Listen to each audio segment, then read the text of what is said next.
کہ آپ نے اس کی ضرورت پوری نہ کی تو وہ تو بالکل ہی حالت اس کی غیر ہو جائے گی. تو پھر ایسے موقع پہ شریعت ضرورت مند کو ترجیح دیتی ہے رشتہ داروں پہ. نارملی تو رشتہ دار ہی کو ترجیح دینی چاہیے. انصاری حفظ الرحمان مالیگاؤں مہاراشٹر سے. مفتی صاحب یوٹیوب پر خواب کی تعبیر دیکھ سکتے ہیں یا نہیں؟ بہت سے مولانا یوٹیوب پر خواب کی تعبیر بتاتے ہیں, یہ تعبیریں دیکھنا کیسا ہے؟ ہمیں آپ کی طرف سے ہمارے پہلے سوال کا جواب ملا مفتی صاحب, بہت خوشی ہوئی, دل سے دعا ہے کہ اللہ تعالیٰ آپ پر سلامتی اور رحمت نازل فرمائے. آپ لوگ میری دشمنیوں میں اضافہ کر رہے ہیں. عاملوں کے خلاف بلوا کے میں بہت بولتا ہوں عاملوں کے خلاف, اور انشاءاللہ مرتے دم تک بولتا رہوں گا. اکیلا ہی بول رہا ہوں, کوئی اور بھی بولے تو میں چپ ہو جاؤں نا. اسی طرح یاد رکھیں یوٹیوب پہ جو خوابوں کی تعبیروں کے دھندے شروع کیے ہیں نا, ان میں بھی ڈرامے بازی ہے. خواب کی تعبیر اتنی ہلکی بات نہیں کہ پورے چینل کھول کے خواب آ رہے ہیں اور تعبیریں پارسل کرنا شروع کر دی. اتنا ہلکی بات نہیں ہے. اس کا تعلق ہے ذہنی فراست سے. بعض لوگوں کو اللہ نے غیر معمولی فراست دی ہوتی ہے, لیکن ایسی فراست کسی کے پاس نہیں ہوتی کہ ہر وقت جو بھی فون کر رہا ہے خواب کی تعبیر آپ اس کو بتائے جا رہے ہیں. یہ نہیں ہوتا, اس میں بہت سوچنا پڑتا ہے, بہت کچھ اللہ کی طرف سے بھی بعض دفعہ مدد ہوتی ہے انسان کی. تو کبھی کبھار کوئی خواب کسی کو بہت ہی عجیب سا آ جائے اور اس کو لگے کہ یہ کچھ ایسا ہے جس کی کوئی تعبیر ہوگی, تو پھر وہ کسی صاحب فراست بزرگ کے پاس جائے, تو وہ بزرگ اس کے سارے حالات کو دیکھتے ہیں اور اس میں غور و فکر کرتے ہیں. اس کے بعد جو ہے اس کی تعبیر متعین کی جاتی ہے. یہ اتنا آسان عمل ہوتا تو اللہ نے یوسف علیہ السلام کو معجزے کے طور پہ نہ دیا ہوتا. یوسف علیہ السلام کا تو معجزہ تھا. تو معجزہ کسے کہتے ہیں؟ وہ کام جو عام پبلک نہیں کر سکتی. تو جو خواب کی تعبیر بتاتے تھے وہ درست نکلتا تھا. تو ایسے تھوڑی کہ جو بھی اٹھے یوٹیوب پہ پورا چینل بنا لے. اور اکثر میں نے دیکھا جن لوگوں نے چینل بنائے وہ دیکھیں دو کام جو ہے نا, خوابوں کی تعبیروں کا دھندا اور روحانی ٹوپی ڈرامہ, یہ دو کام وہی لوگ کریں گے جو نہ ان کے پاس کوئی ہنر ہے نہ ان کے پاس دین یا دنیا کی ایجوکیشن ہے. اب وہ معاشرے کے بیکار ترین فرد ہوتے ہیں, کچھ بھی نہیں آتا, تو کار آمد ترین فرد بننے کے لیے جن چڑیل بھوت یا خوابوں کی تعبیر یہ کام شروع کر دیتے ہیں. تو اتنی عزت ہوتی ہے ان کی, اور ایسے لوگ ان پہ ٹوٹتے ہیں تو وہ بھی ہنستے ہیں کہ یار دیکھو ہم نے تمہیں الف بے پے تے ٹے سے جیم اور ہے کے درمیان والا لفظ آپ خود ہی ایڈ کر لیں, ہم نے تمہیں یہ بنا دیا اور تم الحمدللہ طبیعت سے بن گئے. تو اس لیے آپ جو ہے یہ نہ بنے, ہے سے پہلے والا لفظ نہ بنے. آپ اپنے اوقات کو, اپنے پیسوں کو, اپنی صلاحیتوں کو ان لوگوں پہ ضائع نہ کریں. یہ وہمی بنا دیں گے آپ کو, یہ آیا تو یہ خواب آیا تو یوں ہو رہا ہے, یہ خواب آیا تو یوں ہو رہا ہے. تو باقی کوئی اچھمبے کا عجیب سا کوئی کبھی خواب آ جائے, آپ کو لگے, جب بہت ہی تگڑا خواب آتا ہے نا تو انسان کو محسوس ہوتا ہے کہ یار اس کی کوئی تعبیر ہوگی. ورنہ نارملی تو پراگندہ خیالات ہوتے ہیں جو آتے رہتے ہیں, حالات کی وجہ سے الٹے پلٹے خیالات آتے رہتے ہیں خوابوں میں, تو اس کی کوئی تعبیر نہیں ہوتی. تو کبھی آ جائے تو کوئی جس کو اپنے علاقے میں دیکھے نا, کوئی ذہین ہے, کوئی عالم ہے جن کو اللہ نے غیر معمولی فراست دی ہے, ان سے جا کے اپنے خواب کو پیش کریں ان کے سامنے, اور وہ پھر جو تعبیر بتائیں. تو پھر خواب جو ہے نا, جو تعبیر اس کی بتائی جاتی ہے پھر ہوتا بھی ویسے ہی. اگر کوئی صحیح صاحب فراست تعبیر بتائے تو بس اتنا کافی ہے. باقی اپنی جاگتی حالت کو زیادہ فوکس کریں. سوتے میں کیا دیکھ رہے ہیں اس کو نہیں, جاگتے میں کچھ الٹا سیدھا نظر آ رہا ہے تو پھر مجھے بھی بتائیں آپ. تو جاگتے میں اگر صحیح نارمل حالت چل رہی ہے تو پھر سیٹ ہے سر. میرا مسئلہ یہ ہے کہ غسل میں اگر ناک کے اندر 3 بار اچھی طرح پانی نہ جائے تو کیا ہم 3 بار سے زیادہ پانی ڈال سکتے ہیں؟ نہیں ڈال سکتے, کیونکہ وہم بڑھے گا آپ کا اور جو ہے پوری ٹینکی خالی ہو جائے گی. جس کا 3 بار میں بھی پانی نہ جائے نا ناک میں, اس کا مطلب اس کا واٹر پروف ناک ہے, اس کی اب یہ نہیں جا سکتا. شریعت نے 3 بار رکھا ہی اس لیے کہ 1 بار میں بعض دفعہ نہیں جاتا, 2 بار ہو جائے گا, 3 بار ہو جائے گا, بس 3 بار کافی ہے. اسی میں ہو جائے تو ہو جائے. ہاں کہ اس کو کسی کو وہم کی بیماری نہیں ہے اور غلطی سے اس کی ناک میں یوں پانی لے جا رہا تھا, بعض دفعہ کونی ادھر لگ گئی, پانی گر گیا, پھر اس کو شک ہوتا ہے کہ یار پانی پہنچا نہیں, وہ 3 بار سے زیادہ کر لے. لیکن نارمل آدمی کو اس کی اجازت نہیں ہے. آج کل وہم کے پیشنٹ بہت زیادہ ہیں اور بہت بڑھتے ہی چلے جا رہے ہیں. تو 3 دفعہ میں بھی جس کمبخت کی ناک صاف نہ ہو, اس کا مطلب یہ سروس اسٹیشن جائے اور وہاں جا کے صاف کروائے. پاکستان سے کسی نے پوچھا, میں نے پہلے جاندار چیزوں کی پینٹنگز بنائی ہوئی تھی, مگر اب حرام ہونے کا پتہ چلا تو حلال پینٹنگ بنانا چاہتی ہوں, لیکن جو پہلے بنائی ہوئی ہیں ان کا کیا کرنا چاہیے؟ اور اگر ان غیر پتہ نہیں کیا لکھا ہوا یہ لکھ دیا جائے تو کیا ان پینٹنگز کی معافی مل سکتی ہے؟ اور اگر کسی جانور کی پینٹنگ بنا کر اس پر غیر الحیہ واللہ عالم یہ کیا لکھا ہوا ہے انہوں نے لکھ دیا جائے تو کیا وہ بھی شرک ہوگا؟ جاندار کے چہرے کی جو آپ نے پینٹنگ بنائی ہے اس کو مسخ ہی کرنا پڑے گا, آئندہ بھی نہ بنائیں, اور جو پہلے بنا چکی ہیں ان کے چہروں کو آپ مٹا دیں. تو ورنہ کیونکہ نبی صلی اللہ علیہ وسلم نے تصویر کے مٹانے کا حکم دیا, بخاری مسلم کی حدیث ہیں. حضرت علی کو باقاعدہ اس مشن پہ بھیجا تھا مدینہ میں آپ صلی اللہ علیہ وسلم نے, مدینہ شہر میں, کہ جہاں کوئی تصویر نظر آئے مٹا دو اس کو. تو اسلام میں شدید ضرورت کے بغیر آپ مثال یعنی جو پرنٹڈ تصویر ہے وہ نہیں رکھ سکتے آپ. نبی صلی اللہ علیہ وسلم نے فرمایا ان من اشد الناس عذابا یوم القیامۃ المصورون, سب سے سخت ترین عذاب تصویر بنانے والے کو ہوگا, تو اس سے اجتناب کریں. بنت ایوب یو کیسے, میرے بھائی نے اپنے سالے کی بیٹی گود لی تھی, اب اس بچی کی شادی ہو رہی ہے, اب نکاح نامے پر اگر وہ میرے بھائی کا نام ولدیت کے طور پر لکھ دے تو کیا نکاح صحیح ہوگا, یا ولدیت پر کوئی بھی نام نہ لکھیں تو کیا یہ صحیح ہوگا, جبکہ اس بچی کے والدین حیات ہیں اور میرے بھائی کا انتقال ہو چکا ہے. بچی کے اوریجنل ابا کا نام لکھنا پڑے گا تمام ڈاکومنٹس میں بھی اور نکاح نامے میں بھی. یہ بہت بڑا گناہ ہے کہ ابا کا نام ہی نہ لکھا جائے یا ابا کے علاوہ کسی اور کا نام لکھ دیا جائے. قرآن نے صاف طور پر اس سے منع کیا ہے. محمد شعیب چاندپور بجنور انڈیا سے, غیر محرم لڑکی کا موبائل میں فوٹو دیکھنا کیسا ہے جبکہ وہ اس دنیا سے رخصت ہو گئی ہو؟ ٹھیک نہیں ہے بھائی, کیوں لڑکی کا فوٹو دیکھ رہے ہیں آپ بلا وجہ. سعد احمد میاں چنو سے, کیا قرآن مجید کا صرف اردو ترجمہ شائع کر سکتے ہیں؟ بہت سے علماء نے اس عمل کو ناجائز اس لیے قرار دیا ہے کہ اس میں قرآن کی تحریف ہونے کا امکان بڑھ جاتا ہے. عربی ہو نیچے ترجمہ ہو تو اگر کوئی غلط ترجمہ کرے گا تو علماء پکڑ لیں گے نا کہ دیکھو یہ عربی میں کیا لکھا ہے, نیچے ترجمہ کیا ہے. لیکن خالی ترجمہ ہوگا تو امکان ہوتا ہے کہ ایسا نہ ہو کہ کوئی تحریف کر لے. لیکن اگر کوئی معتبر عالم ہے جس کے علم پر وقت کے علماء کو اعتماد ہے, وہ اگر صرف ترجمہ شائع کریں تو پھر اس کی گنجائش ہو سکتی ہے. وجہ اس کی یہ کہ کیونکہ جو بڑے علماء ہوتے ہیں وہ ان سے اس بات کا امکان بہت بعید ہوتا ہے کہ وہ غلط ترجمہ کریں. لیکن ایک عام آدمی وہ یہ کام نہ کرے, اس میں خطرہ ہے کہ ایسا نہ ہو کہ یہ دروازہ کھل گیا تو لوگ پھر قرآن کے نام پہ پتہ نہیں کیا کیا شائع کرنا شروع کر دیں گے. تو یہ انتظامی طور پر اس کو منع کیا جاتا ہے. حافظ نعیم راجا, اچھا یہاں یہ ہے کہ غیر مسلموں کے لیے کوئی مستند عالم دین کا ترجمہ ہونا تو وہ صرف ترجمہ بھی شائع کیا جا سکتا ہے, کیونکہ غیر مسلم پھر قرآن کو پڑھتے ہوئے ہچکچاتے ہیں اور وہ کہتے ہیں ہم کیوں مذہبی کتاب پڑھیں. تو اس میں صرف ترجمہ شائع کر دیا جائے, کسی مستند عالم دین کا ہو تو اس کی گنجائش معلوم ہوتی ہے. حافظ نعیم راجا, یہ کہاں تھے کہ سیجی کوٹ. میرا سوال یہ ہے کہ یہ کیا لکھا ہے, فوریکس اور آن لائن ورک حلال ہے یا ناجائز ہے؟ یہ لفظ انہوں نے کٹا ہوا ہے جو ہمارے پاس کمپوزنگ میں نا, تو صحیح سمجھ میں نہیں آ رہا.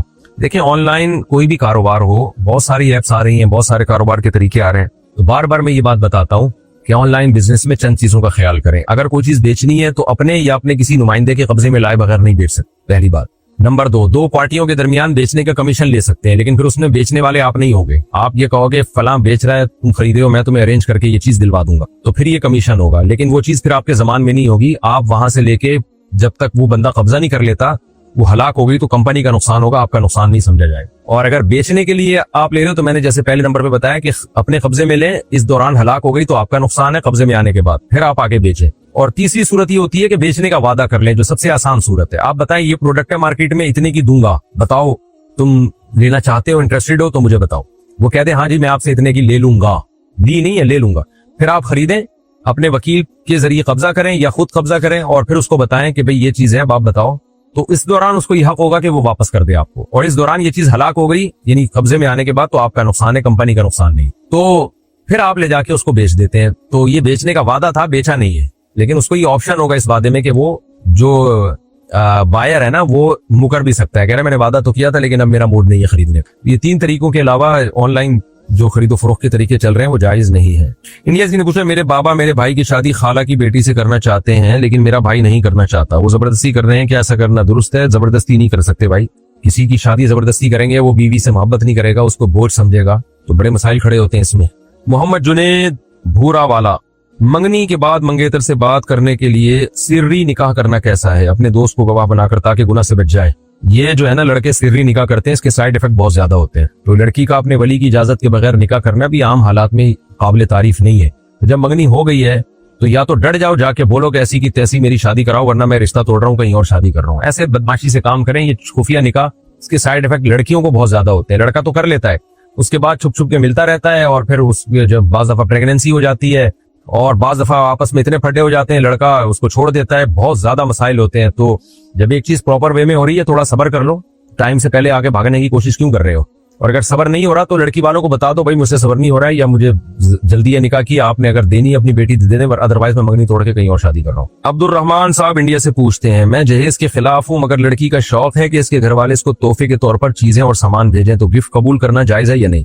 آپ مضبوط لہجے میں لڑکی والوں کو بتا دیں کہ مجھے جہیز بالکل بھی نہیں چاہیے, ڈرامے بازی نہ کریں اس میں. بعض دفعہ اوپر سے کہہ رہے ہوتے ہیں, اندر اندر سے ہوتا ہے کہ چاہیے, تو پھر بھی وہ دے رہے ہیں تو پھر یہ آپ کا ہیڈک نہیں ہے. پھر لڑائی جھگڑا نہ کریں, اس سے اختلافات ہوتے ہیں, لڑائیاں ہوتی ہیں. وہ اپنی بیٹی کو دے رہے ہیں تو آپ پھر زبردستی نہیں روک سکتے. شمس الدین علی احمد خان انڈیا سے, کیا گدھے کا گوشت کھانا مکروہ ہے؟ ازبکستان, تاجکستان, ترکمانستان, خاص طور پر کرغزستان اور قزاقستان میں تو گدھے کا گوشت سنی حنفی بھی گدھے کا گوشت کھاتے ہیں. اور یہ بھی سوال ہے کہ مکروہ کام کرنے سے کیا انسان کو گناہ ملتا ہے؟ گدھے کا گوشت حرام ہے بھائی, صحیح حدیث ہے, حنفی ہو یا شافی ہو سب کے نزدیک حرام ہے. لاہور میں کھلایا گیا تھا, وہ بھی غلطی سے, جان کر وہاں بھی نہیں کھایا گیا ہے, تو حرام ہے, ناجائز ہے, نہیں کھائے گدھے کا گوشت, کوئی مکروہ نہیں ہے. اور اگر کوئی کھا رہا ہے تو اس کو منع کریں کہ انسان بنو, گدھے کی یہ کیا کھا رہے ہو تم. فہد صاحب کوئٹہ سے, کچھ عرصے قبل ایک مسجد میں موجود تھا, مغرب کی نماز کے بعد پہلے بیان ہوا, پھر نعت پڑھی گئی, اس کے بعد اندھیرا کر کے کلمہ طیبہ وغیرہ کا زور زور سے ورد کیا گیا. بدعتی تو ایسا کرتے ہی ہیں, کیا اہل حق علماء کے نزدیک بھی ایسا کرنا درست ہے؟ دیکھیں, مسجدوں میں اس طرح اوپنلی اندھیرا کر کے اجتماعی ذکر کرنا یہ بلا شبہ بدعت عمل ہے, کیونکہ مسجد میں جب عام پبلک آئی ہوئی ہے تو آپ ان کو وہی طریقہ بتائیں جو سنت سے ثابت ہے. تو یہ طریقہ اجتماعی ذکر, اس طرح سے لوگوں کو اکٹھا کرنا اور پھر جہرن ذکر کروانا, یہ اجتماعی حیت, یہ تداعی ہو رہی ہے نا. اس میں کوئی بھی اجتماعی عبادت آپ علی سبیل تداعی نہیں کر سکتے. علی سبیل تداعی کا مطلب ہوتا ہے لوگوں کو باقاعدہ پراپر بلا کے اعلان کر کے. اس کی مثال ایسے جیسے اشراق کی نماز 2 رکعت پڑھتے ہیں لوگ, تو ہر آدمی اپنے طریقے سے پڑھ رہا ہوتا ہے. اگر امام اعلان کرے تمام حضرات سے گزارش ہے آ جائیں جی اشراق کی جماعت ہو رہی ہے, یہ بدعت عمل بن جائے گا. تراویح رمضان میں ہے کہ آپ رمضان میں نوافل 20 رکعتیں پڑھتے ہیں اعلان کر کے, لیکن رمضان جیسی گزرے گا امام صاحب اعلان کریں کہ بھی آ جائیں جی تمام حضرات, ہم 10 رکعتیں یا 20 رکعتیں یا 30 رکعتیں ہم جماعت سے پڑھ رہے ہیں, تو یہ بدعت عمل کہلائے گا.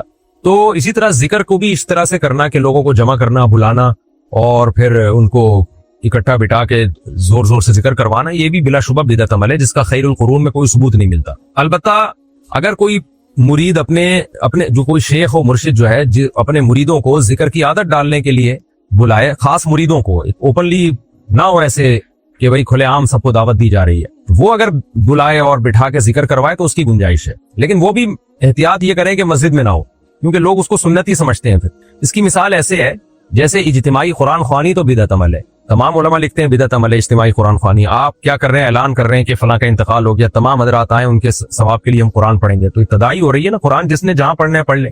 لیکن مدرسوں میں اکثر ایسا ہوتا ہے کہ طلبہ کو کہا جاتا ہے بھائی عشاء کی نماز کے بعد تلاوت ہوگی, سب طلبہ اکٹھے ہو جائیں. وجہ کیا ہے کہ طلبہ استاذوں کے شاگرد ہیں, تو طلبہ کو تلاوت کا عادی بنانا ہے, تو عادی بنانے کے لیے تو ان کو بلایا جاتا ہے کہ بھئی آپ بیٹھیں تاکہ ناغہ نہ کریں.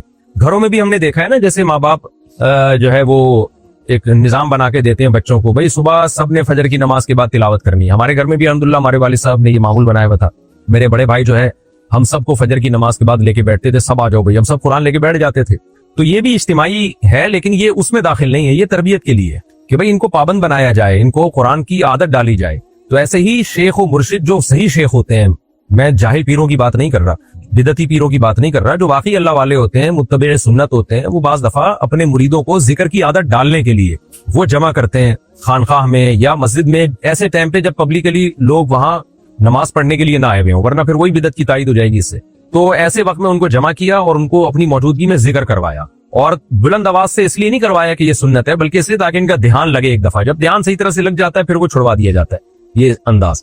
تو اتنی یہ تعلیم اور تربیت کے لیے اس کی اجازت ہے شریعت میں. تو ہمارے جو بعض مشائخ لوگوں کو جمع کر کے اجتماعی ذکر کرواتے تھے نا, وہ اپنے مریدوں کو جمع کر کے کرواتے تھے, اور ان کو عادت ڈالنے کے لیے ایک ٹائم پہ آ جاؤ بھائی تاکہ تمہیں عادت ہو. پھر وہاں کیفیت ہوتی ہے خاص قسم کی, تو ان مریدوں میں وہ کیفیت پیدا ہو جاتی ہے, ان کو ذکر کی عادت پڑ جاتی ہے. تو یہ تعلیم و تربیت کی حد تک تو یہ درست ہے, بشرطے کہ یہ بدعت کا ذریعہ بھی نہ ہو اور اس کو سنت بھی نہ سمجھا جائے. ہوتا یہ ہے کہ تصوف میں جب اس طرح کے کام کروائے جاتے ہیں نا, تو پھر قرآن و سنت کا لیبل لگا دیا جاتا ہے اس کے اوپر کہ نبی سے یہ ثابت ہے. بھائی نبی سے ثابت نہیں ہے, سیدھی سی بات ہے. نبی صلی اللہ علیہ وسلم نے جو فضیلت بیان کی ہے وہ جہری ذکر کی بیان نہیں کی ہے, وہ سری ذکر کی بیان کی ہے.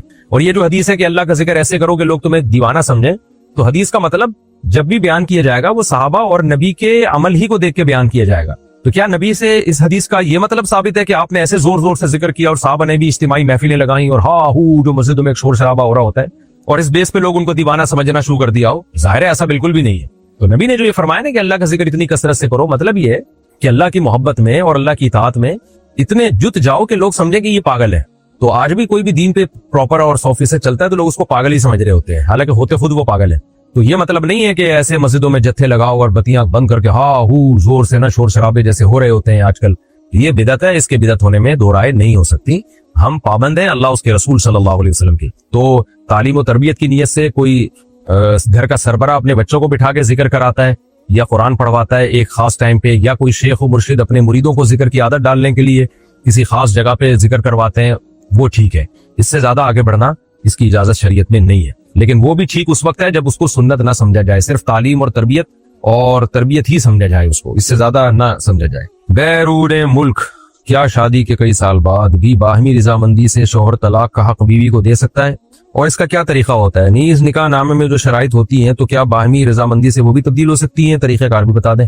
نکاح نامے میں جو بھی شرطیں لکھوا لیں اس کے کوئی فرق نہیں پڑتا, اصل ہے زبان. جو کام زبان سے ہوتا ہے وہ تحریر سے بھی ہوتا ہے. تو شادی کے بعد شوہر کو یہ حق ہے کہ وہ بیوی کو طلاق کا حق دے دے, لکھ کے بھی دے سکتا ہے, زبان سے بھی دے سکتا ہے, چاہے وہ نکاح نامے میں بڑھا کے دے دے یا ویسے ہی لکھ کے دے دے. اب کتنی طلاقوں کا اختیار دے سکتا ہے؟ بھائی جتنی کا وہ دے رہا ہے اتنی کا دے سکتا ہے, منہ سے جتنی الفاظ بولے گا اتنی. اگر وہ بولتا ہے تمہیں طلاق کا اختیار ہے تو ایک طلاق رجعی کا اختیار ہوگا. اگر وہ بولتا ہے ایک طلاق کا اختیار ہے لیکن طلاق بائن کا, یعنی ایک طلاق ہوگی لیکن نکاح ٹوٹ جائے گا, تو ایک طلاق کا عورت کے پاس اختیار آ جائے گا. اگر وہ کہتا ہے 3 طلاقوں کا اختیار ہے تو تینوں طلاقوں کا اختیار ہو جائے گا. اور پھر اختیار کب تک کے لیے ہوگا؟ ہمیشہ کے لیے ہوگا. اگر وہ کہتے ہیں ہمیشہ کے لیے تو ہمیشہ کے لیے ہوگا. اور اگر وہ کہتا ہے کہ طلاق کا اختیار ہے کسی خاص مجلس میں کہتا ہے تو پھر اس مجلس تک ہوگا. وہ اس مجلس میں عورت نے وہ اختیار مسترد کر دیا یا اٹھ کے چلی گئی تو وہ اختیار ختم ہو جائے گا. تو شوہر جتنے ٹائم کے لیے اختیار دے رہا ہے اتنے ٹائم کے لیے ہوگا. ہمیشہ کے لیے دے رہا ہے ہمیشہ کے لیے, اس ٹائم کے لیے دے رہا ہے اس ٹائم کے لیے ہوگا. لیکن جب ایک دفعہ اختیار دے دیا تو اختیار ریورس نہیں ہو سکتا, خوب سمجھ لیں. پھر یہ بیگم کے پاس ووٹ چلی جائے گی, اس کی مرضی ہے. طریقہ کار بھی بتا دیا. اگر کہیں جھگڑا ہو رہا ہو اور آپ سمجھتے ہو کہ بیوی آپ سے علیحدگی چاہتی ہے اور شرم کی وجہ سے مانگ نہیں رہی ہے علیحدگی, اور آپ بھی چھوڑنا چاہتے ہو, تو پھر بیوی کو اختیار دے دیا جا سکتا ہے. یوں کہہ دیا جائے اگر تم چاہتی ہو تو اپنے اوپر طلاق واقع کر لو, میری طرف سے تمہیں اجازت ہے 1 ہفتے کے لیے یا 2 ہفتے تک. ہمیشہ کے لیے نہیں دینا چاہیے. وجہ اس کی یہ ہے کہ پھر ساری زندگی شکی رہتا ہے, پتہ نہیں یار یہ رہے گی بھی کہ نہیں رہے گی, تو ایسے آپ نے آپ کو کیوں لٹکایا جائے. اس کو یوں اختیار دے دیں کہ بھائی تمہیں 1 ہفتے کے لیے یا 3 دن کے لیے تمہیں اختیار ہے. تو اور 1 طلاق بائن کا اختیار دینا چاہیے, 3 طلاقوں کا نہیں دینا چاہیے, تاکہ دوبارہ میاں بیوی چاہیں تو آپس میں نکاح تو ہو سکے نا. بعض دفعہ دونوں پچھتا رہے ہوتے ہیں بعد میں, لیکن یہ بھی بہت شدید ضرورت میں ایسا کیا جائے, بلا وجہ یہ کرنا بھی ٹھیک نہیں ہے. یہ کسی نے سوال پوچھا ہے کہ جی بچے کی ولادت کے بعد خواتین کو کتنے دن بعد غسل کرنا چاہیے؟ ہمارے ہاں مشہور ہے کہ 40 دن بعد. یہ غلط مشہور ہے. 40 دن آخری مدت ہے, انتہائی مدت ہے. اصل یہ ہے کہ عورت کچھ جب بچے کی ولادت ہوتی ہے تو بلیڈنگ ہوتی ہے, خون آتا ہے, وہ نفاس کا خون کہلاتا ہے. تو جتنے دن میں وہ بند ہو جائے گا غسل کر کے نماز پڑھنا لازم ہے. 40 دن انتہائی مدت ہے. کہ اگر 40 دن میں